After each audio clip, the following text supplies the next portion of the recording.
नमस्कार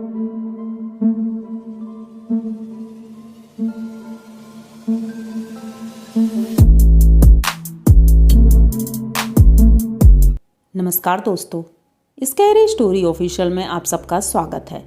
आज की कहानी की तरफ बढ़ने से पहले चैनल को सब्सक्राइब कर लीजिए और अगर कहानी अच्छी लगती है तो प्लीज़ लाइक एंड कमेंट करना मत भूलिएगा। दोस्तों, आज की कहानी बहुत ही ज़्यादा डरावनी है और ये कहानी एक गांव की है। अंजलि अपने गांव जाती है और उसके साथ क्या क्या होता है ये आपको कहानी में पता चलेगा। तो कहानी शुरू करते हैं। कहानी है अंजलि की। अंजलि अपने मम्मी पापा के साथ लखनऊ में रहती है और अपने कॉलेज की पढ़ाई ख़त्म हो गई है, तो उसके रिश्ते बहुत आ रहे थे शादी के।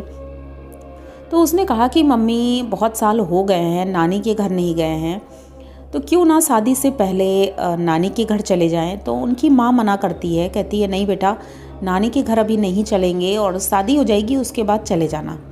क्योंकि उन्हें कहीं ना कहीं किसी बात का एक डर था, इसी वजह से वो सालों से नानी के घर नहीं ले जाती थी अंजलि को। वो खुद जाती थी बीच बीच में, वो भी रुकती नहीं थी, जाती थी और देखकर चली आती थी। लेकिन इस बार अंजलि ने बहुत जिद की, तो उनके पापा कहते हैं अरे ठीक है, कोई बात नहीं, उसे ले जाओ, घुमा लो जाके। तो वो किसी तरह डरते हुए राज़ी हो जाती हैं और कहती हैं कि ठीक है, 2 दिन के लिए चलेंगे और उससे ज़्यादा नहीं रुकेंगे, क्योंकि शादी फिक्स हो गई थी और नेक्स्ट मंथ उसकी एंगेजमेंट थी। तो इन्होंने कहा ज़्यादा रुकेंगे नहीं। अब ये लोग अपनी पैकिंग करते हैं और बस से गांव की तरफ निकल जाते हैं। गांव पहुंचते हैं तो वहां पर आज भी वैसा ही है जैसे सालों पहले था। वहां से कोई कन्विंस नहीं था गांव तक जाने का। तो सड़क किनारे खड़े होकर थोड़ा वेट करते हैं। उसके बाद एक तांगा निकल रहा था, तो उस तांगे में बैठ करके ये लोग गांव की तरफ चल देते हैं। गांव पहुंचते हैं तो लगभग शाम का 4 बज रहा था और 4 बजे ये अपने घर पहुंचती हैं। तो इनके बड़े भाई और छोटे भाई एक ही घर में रहते थे, तो उनके पास जाती हैं। भाई तो दीदी को देख करके एकदम से चौंक जाते हैं, क्योंकि साथ में अंजलि थी। उन्होंने इशारों में कहा भी कि अंजलि को यहाँ लेकर आने की क्या ज़रूरत थी, लेकिन इनकी माँ उन्हें शांत करती है और चुपचाप अंदर ले जाती है। अंजलि अभी पीछे थी, इसलिए उसने गौर नहीं किया। अब ये लोग घर के अंदर जाते हैं। अंजलि बहुत ज़्यादा एक्साइटेड थी, क्योंकि बचपन वहीं पर बीता था और वो घर आज भी वैसा का वैसा ही था। तो ये देख करके अंजलि बहुत खुश होती है, अंदर जाती है, मामी मामा से मिलती है, उनके बच्चे भी थे उनसे मिलती है। फिर उसके बाद वो बोलती है कि मामा जी, नानी कहाँ है? तो अब सभी लोग कहते हैं अरे बेटा नाश्ता करो, बाद में मिल लेना उनसे। कहती नहीं, पहले तो मुझे नानी से मिलना है। तो इनकी मम्मी डांट देती हैं, कहती हैं जो मामा जी बोल रहे हैं वैसा करो। अब ये कुछ नहीं बोलती है, चुपचाप बैठी रहती है। चाय नाश्ता होता है। उसके बाद शाम का लगभग 6-7 बज रहा था। अब अंजलि जिद कर रही थी कि मुझे नानी से मिलना है। तो इनकी माँ कहती है कि नानी बाहर एक कमरे में रहती हैं और वहाँ पर कोई भी नहीं जाता है, नानी ने मना कर रखा है कि कोई भी उनसे ना मिले। तो अंजलि कहती है लेकिन नानी मुझसे मिलकर खुश हो जाएंगी। तो उनकी माँ कहती है नहीं बेटा, अभी नहीं जाना है, जब उनकी परमिशन होगी तभी जाएंगे हम। तो कहती ठीक है। अब इनके घर के बाहर एक छोटा सा कमरा बना हुआ था थोड़ी दूरी पर, उसी कमरे में इनकी नानी रहती थी। वो दरवाज़ा अक्सर बंद ही रहता था और टीन की छत थी उसकी। तो इसका कमरा जिस जगह पर था उस खिड़की से नानी का कमरा दिखता था। तो अंजलि खिड़की के पास ही बैठी रहती है और उनकी माँ सो जाती है। रात का लगभग 11:30 बज चुका था। अंजलि का ध्यान नानी के कमरे की तरफ ही था, क्योंकि वो उनसे मिलना चाहती थी। अचानक से 12 बजे के आसपास उसने देखा कि उनकी नानी के कमरे का दरवाज़ा खुलता है और वो डंडे के सहारे धीरे धीरे कमरे से बाहर निकलती हैं और इधर उधर देखती हैं चारों तरफ। जब कोई नहीं दिख रहा था तो वो धीरे से मेन गेट खोल करके बाहर जाने लगती हैं। तो अंजलि भी अपने कमरे से चुपचाप निकलती है और मेन गेट खोल करके नानी के पीछे पीछे चल देती है। अब वो नानी जंगल की तरफ जा रही थी। नानी अकेले इस तरह से जा रही थी, तो अंजलि को थोड़ा अजीब लगा। अंजलि ने आवाज़ दी नानी, लेकिन नानी कुछ बोली नहीं, वो पलटी नहीं पीछे। अंजलि ये चीज़ देख करके चौंक गई थी कि वो अकेली क्यों जा रही हैं, क्योंकि वो इतनी ज़्यादा बूढ़ी हो गई थी। वो चल भी नहीं पा रही थी सही से, पर अकेली क्यों जा रही थी। पहले तो अंजलि को लगा कि शायद वॉशरूम यूज़ करने जा रही होंगी, क्योंकि गांव की औरतें ज़्यादातर पहले खेतों में ही जाती थी, पर उनके हाथ में और कुछ भी नहीं था। तो ऐसा क्या है, कहाँ जा रही हैं। तभी सोचते ही सोचते अचानक से इसकी निगाह पड़ती है कि इनकी नानी एक पेड़ के नीचे बैठ जाती हैं और उस पेड़ के नीचे बैठ करके कुछ पूजा कर रही हैं। तभी दो आदमी गांव से आते हैं और वो भी वहीं बैठे रहते हैं। अब नानी वहाँ बैठे बैठे पता नहीं क्या पूजा कर रही थी, उनका शरीर एकदम से हिलने लगता है और उसकी आंखें एकदम लाल हो जाती हैं। ये देख करके अंजलि डर जाती है और चुपचाप धीरे धीरे पीछे की तरफ चलने लगती है। जैसे ये चलने लगती है तो इनकी नानी की निगाह अंजलि के ऊपर पड़ती है। अंजलि उन्हें देख करके और ज़्यादा डर जाती है। अब ये भागती है अपने घर की तरफ, अपने कमरे में जाती है, दरवाज़ा बंद करके बैठ जाती है। अब उसे डर इतना ज़्यादा लग रहा था कि डर की वजह से वो कांप रही थी। तभी उनकी मम्मी की नींद खुलती है। मम्मी बोलती हैं, क्या बात है अंजलि, इतना क्यों, मतलब ऐसा क्या हो गया। तो वो कुछ बता नहीं पा रही थी और सोच रही थी अगर बताऊंगी तो माँ और गुस्सा करेगी, क्योंकि उसने बोला था कि नानी के पास मत जाना।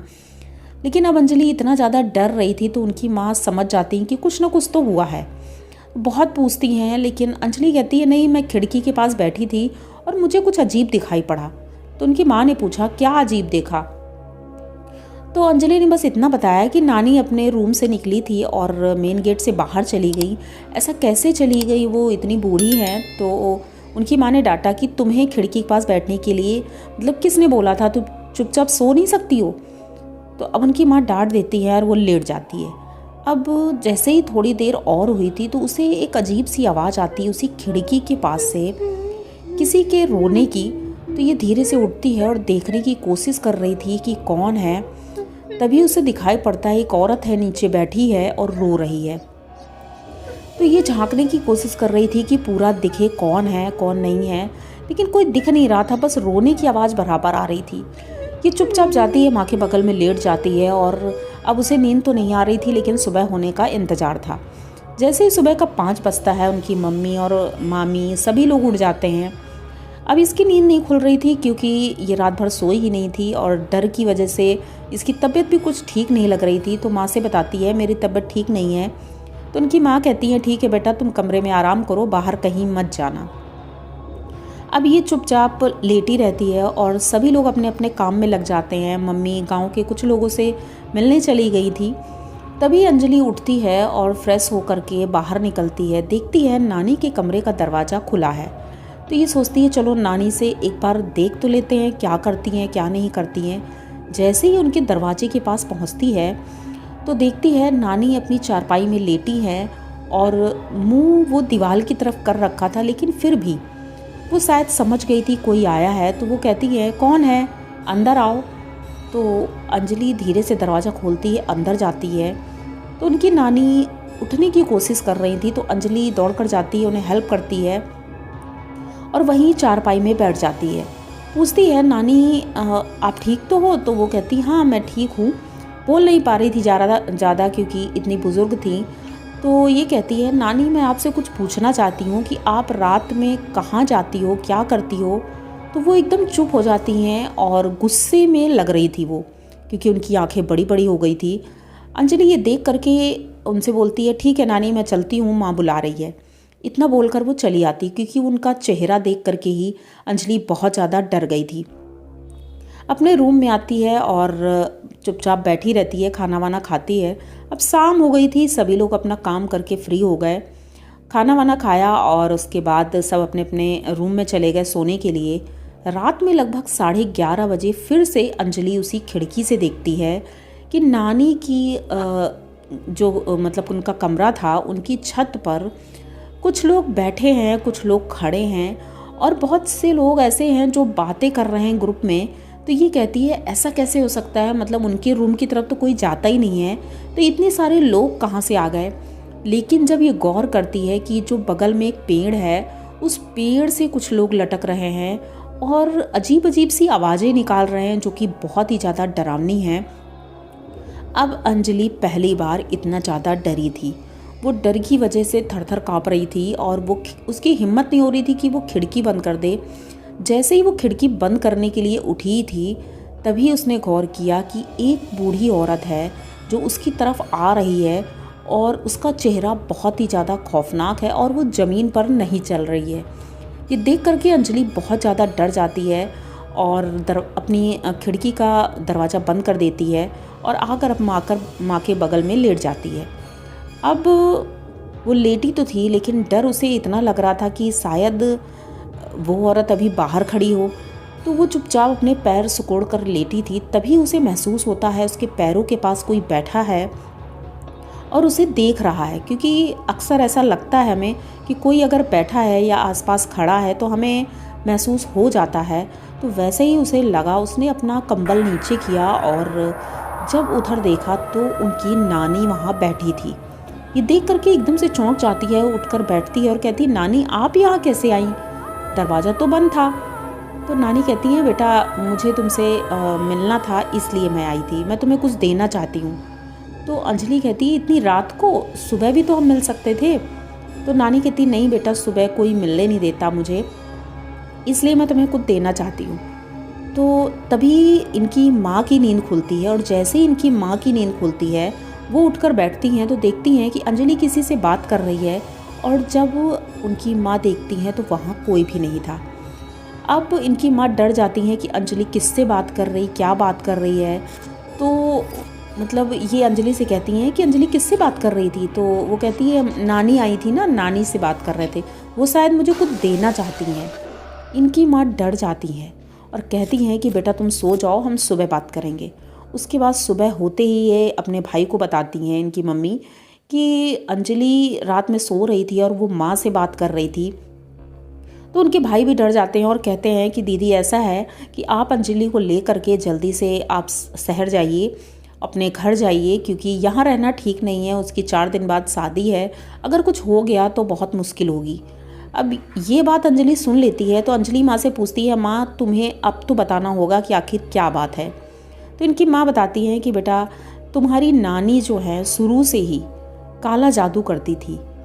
उन्हें गांव के लोग डायन बोलने लगे थे और जबकि वो डायन नहीं थी, वो लोगों का भला ही करती थी, लेकिन फिर भी लोग उनसे डरने लगे थे और इसी वजह से मामा से कई लोगों से झगड़ा हो गया था। तो मामा ने उन्हें घर से ही निकाल दिया और एक कमरा दे दिया। हाँ, खाना पानी उन्हें देते हैं, लेकिन अब उनसे किसी का कोई मतलब नहीं है। वो आज भी काला जादू करती हैं और उनके पास कई सारे प्रेत आत्माएं आते जाते रहते हैं जो उनके आसपास ही रहते हैं, इसीलिए उनसे हम लोग दूर रहते हैं।